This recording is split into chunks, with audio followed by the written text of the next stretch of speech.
बड़ी बड़ी दुखी लोग रहते हैं, क्योंकि मेरे पास आते रहते हैं जी कुछ लोग आते हैं चले जाते हैं, तो इतने परेशान लोगों को मैंने रखा है यहाँ पे जी कि काफ़ी परेशान। जी पर जैसे अकेली करती हूँ ना, उसी हिसाब से किसी की मदद तो मिलती। मुझे पता है अकेलापन क्या होता है, तो क्या होता है। मेरे पास ज़मीन थी, मैंने लगा दी, जी जितना पैसा था वो सारा लगा दिया।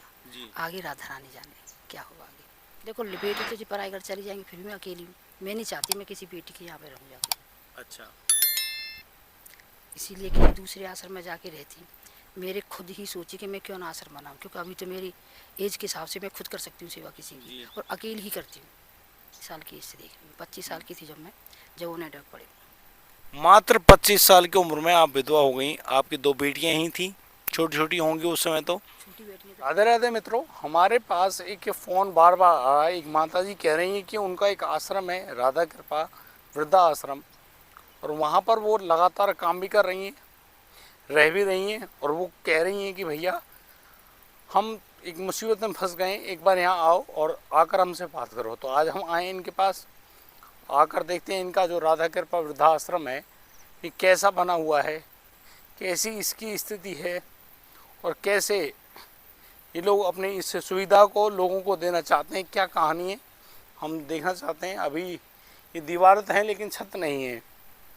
जिस प्रकार से ये आप देख पा रहे हैं, इस आश्रम की स्थिति में ईंटें वगैरह पड़ी हुई हैं। यहाँ पर ये दीवारें, सिर्फ दीवारें दिखाई दे रही हैं, कुछ टीन भी है। और जिस हिसाब से ये लोग यहाँ पर रहते हैं, हम लोग यही देखते हैं कि भाई कोई है या नहीं है, आखिर क्या कहानी है। जांच करते हैं, पता करते हैं कि कौन है, कैसे है, क्या ये लोग किस लिए हमको माता जी बुला रही थी। हम आवाज़ देकर बुलाते हैं कि यहाँ पर कोई है नहीं। यहाँ पर मुझे लगता नहीं माता जी यहाँ पर है नहीं। देखिए हम चलते हैं उनके आश्रम में, आखिर कोई, मुझे लग रहा है कि वो उधर पेड़ की छाँव में बैठे हुए हैं।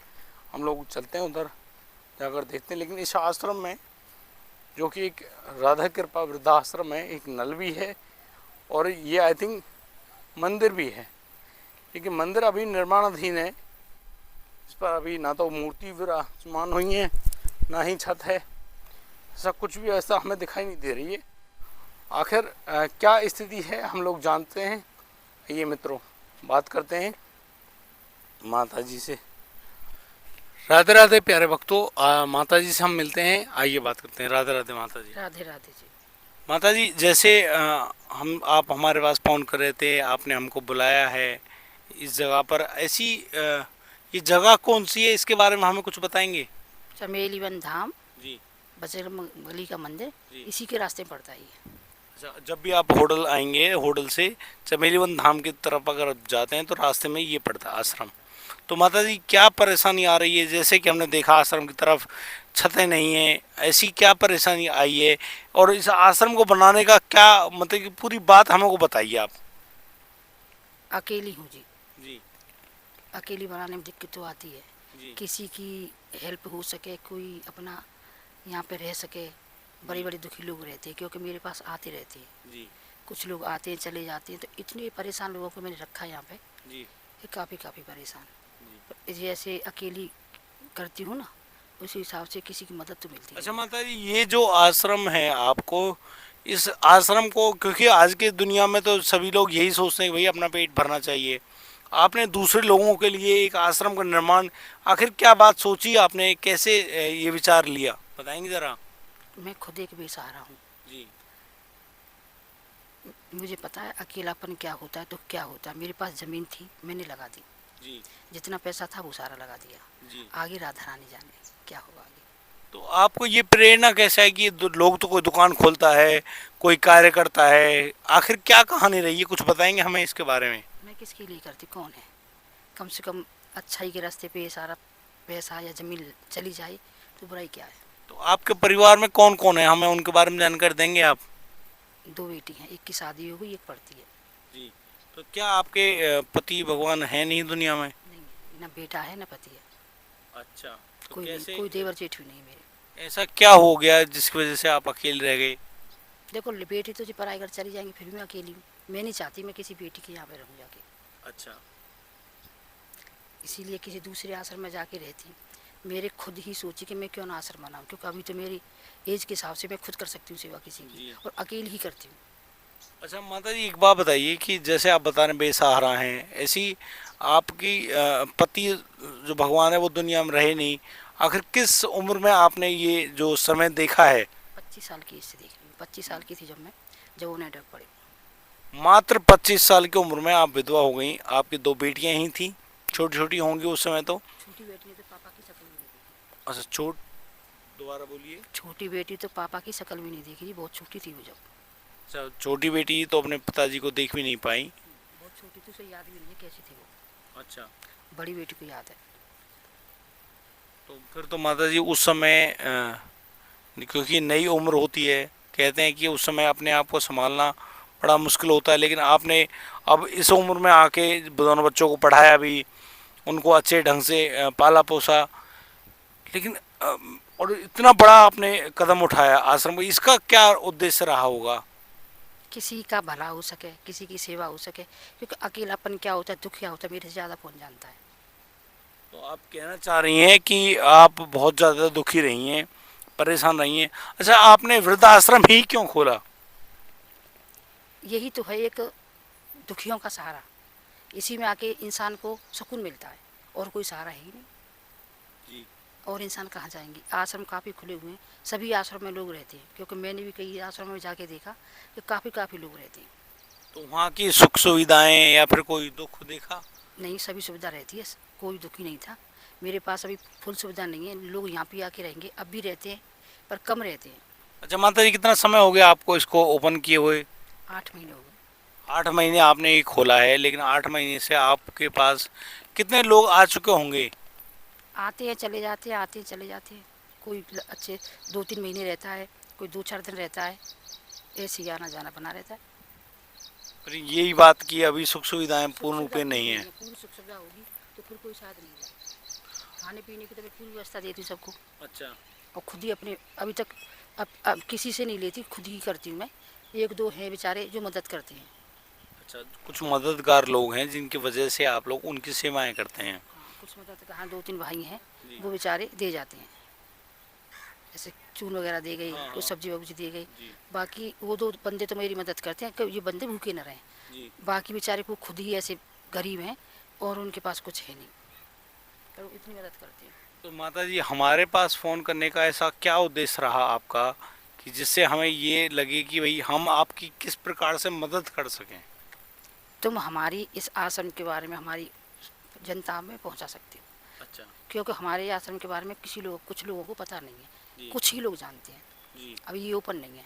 जी। आपके द्वारा हमारा आश्रम सभी जगह पहुंचेगा, इसीलिए मैं तुम्हें बुलाया।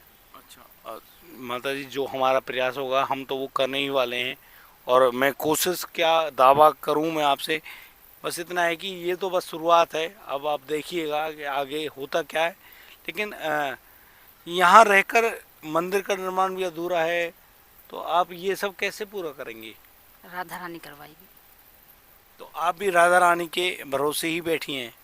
नाम ही राधा कृपा वृद्धाश्रम है, नाम भी सरकार ने राधा कृपा वृद्धाश्रम दिया है। जी। राधा रानी की लीला है ये, क्योंकि उसी के मंदिर में गई थी, एक संग दिमाग में उसी दिन आया था कि क्यों ना मैं आश्रम खोलूँ। अच्छा आप लाडली जी के मंदिर में गए, वहाँ जाके आपको ये प्रेरणा आई कि क्यों ना मैं, आश्रम खोलूँ, तो आपने फिर ये काम कर दिया? कर दिया। आपने कुछ सोचा नहीं इसके बारे में? कुछ नहीं सोचा, न मैंने किसी से पूछा, वो खुद ही सारा काम रजिस्ट्रेशन वगैरह करवा लिया और करती चली गई।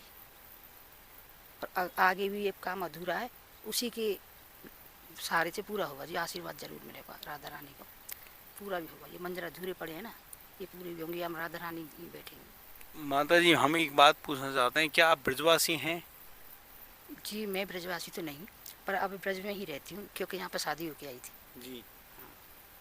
तो ये ब्रज का भाव इतना मतलब परिपूर्ण है कि अगर आप ब्रज में हो और ब्रज के भाव में हो, तो मुझे इतना भरोसा है मेरी लाडली जी पे, ठाकुर जी पे, कि वो यहाँ के निवासी जो भी हैं, चाहे वो कारण या अकारण जैसे भी बन गए हैं, उनकी हर मनोकामना पूरी करिए। जी करती हूँ। तो आपकी मनोकामना कुछ पूरी हुई है? हाँ जी, काफ़ी पूरी हुई हैं, जो यहाँ तक ले आई है तो जी। आगे भी लेके जाएगी। माता जी ये तो बहुत बड़ी बात है, लेकिन कुछ बात हमारे दर्शकों से आप कहना चाहते हो, क्योंकि बहुत सारे लोग ऐसे हैं जो परोपकार भी करते हैं, लोगों की मदद भी करते हैं, हर प्रकार से ठाकुर जी की सेवा भी करते हैं, तो उनसे आप कुछ कहना चाहती हो, कोई कोई भाव हो आपका, या फिर कोई आप अपने दिल की बात या हृदय की बात उनसे कहना चाहते मैं हो? तो यही कहना चाहूँगी कि एक बार यहाँ पे आके देखें आश्रम को। जी जब देखे कि मैं अकेली ही इस चला रही हूँ, और जिसकी इच्छा हो वो यहाँ पे आके देख सकता है, बजरंगबली के दर्शन करे, आश्रम भी देखे। जी और जो जाकी इच्छा हो मदद करना चाहे तो खुद अपने हाथों से कर जाए। पैसे से मुझे कोई लगाव नहीं है, ना ही मैंने अब मांगे, ना मैं पहले मांगू, ना कभी मांगूंगी किसी से पैसा। जी जिसकी इच्छा होगी वो खुद कुछ सामान दे जाए, पैसे से मुझे कोई मतलब नहीं, ना ही मेरा ये उद्देश्य है पैसे कमाने का। तो यहाँ पे आपने अपना खुला दरबार लगाया है भाई, अगर कोई इच्छुक हो, इच्छुक हूँ। कोई करना चाहता हो, तो भले ही यहाँ आए और आकर अपनी सेवा दे सकता है, उनके लिए कोई रुकावट नहीं है। माता जी बहुत सुंदर भाव है। और दर्शकों मैं आपसे भी ये विनती करना चाहता हूँ कि यदि आपको लगता है एक पल भर भी, आपको यकीन हो, भरोसा हो, इन माता जी इन पे जिनके सामने हम बैठे हैं, उनका आश्रम आपने देखा, 1 रुपये का भी आप अगर भला करते हैं ना, तो भगवान आपको 100 रुपये देंगे, ये मेरा भरोसा कहता है।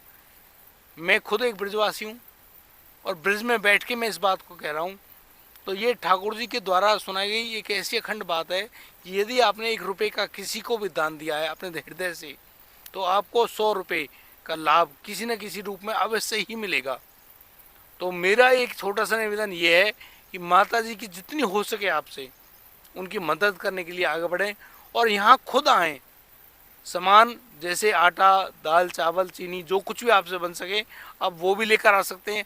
आप नगद धनराशि के रूप में कुछ इनको देना चाहते हो, आप वो भी दे सकते हैं। बाकी मेरे गूगल पे, फ़ोन पे वगैरह जो भी नंबर्स हैं वो मैंने नीचे स्क्रीन पर जो है नीचे दिए गए हैं, आप वहाँ पर भी आप दे सकते हैं। हम आपको पूरा यकीन दिलाते हैं कि 1 रुपये भी आपका इधर उधर नहीं जाएगा।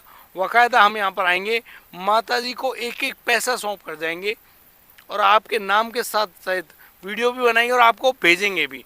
आप इस चीज़ से बेफिक्र रहिए। लेकिन मेरी विनती है कि आप ब्रज क्षेत्र में बन रहा जो राधा कृपा वृद्धा आश्रम है, उसमें माता जी की मदद करें, उनकी हेल्प करें, क्योंकि उन्होंने जो उनके पास पैसा था, जो ज़मीन थी, जायदाद थी, सब कुछ सौंप दिया।